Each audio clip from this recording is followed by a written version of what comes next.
L'association culturelle Zassa d'Afrique ACESA, en partenariat avec la mairie de Biakouma, a initié une conférence sur l'excision. Cette rencontre avait pour objectif d'expliquer la démarche et trouver des solutions contre cette pratique. Pour l'édition 2022 de la Journée internationale de lutte contre l'excision, la présidente de l'ACESA entend impliquer les matrones et les chefferies traditionnelles. Pierre Tebeu et Marius Sissiri.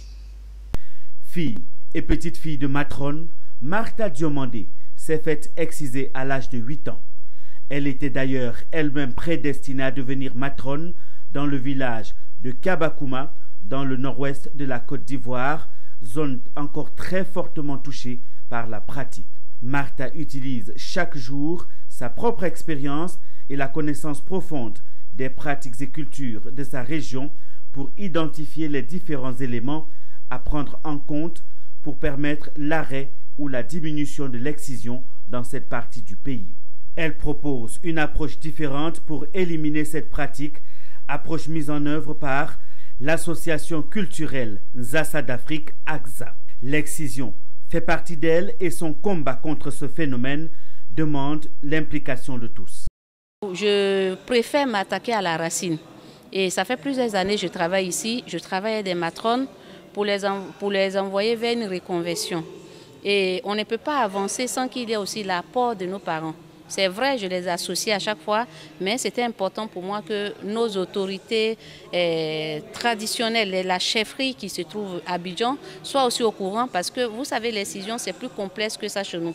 Et c'est tellement traditionnel que tu es obligé d'avoir la bénédiction de ses parents quand tu commences à lutter contre ça et que nous soyons tous en phase. Elle reconnaît aux matrones le droit de mener leur propre réflexion, de parcourir leur propre chemin de prise de conscience des dangers de l'excision. Elle souligne d'ailleurs ses inquiétudes par rapport à la question.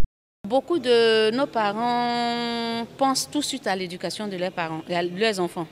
Parce que nous, l'Occident, on voit l'ablation du clitoris.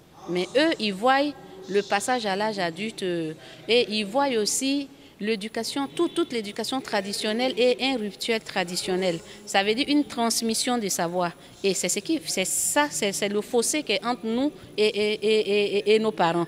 Pour la présidente de l'ACESA, la reconversion des matrones est possible.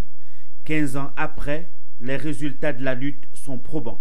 Pour moi, il fallait des résultats. Donc, j'ai lancé le projet parrainage. J'ai discuté avec les matrones, les notables et je leur ai dit, bon, mais voilà ce qu'on va faire. Moi, vous me donnez des enfants et ces enfants, nous, on les scolarise, mais par contre, ils ne sont pas excisés. Et au départ, on avait 5 enfants. Aujourd'hui, on en a 300. Une majorité des matrones sont reconverties et ne pratiquent plus l'excision et une diminution de nombre de petites filles excisées a été constatée.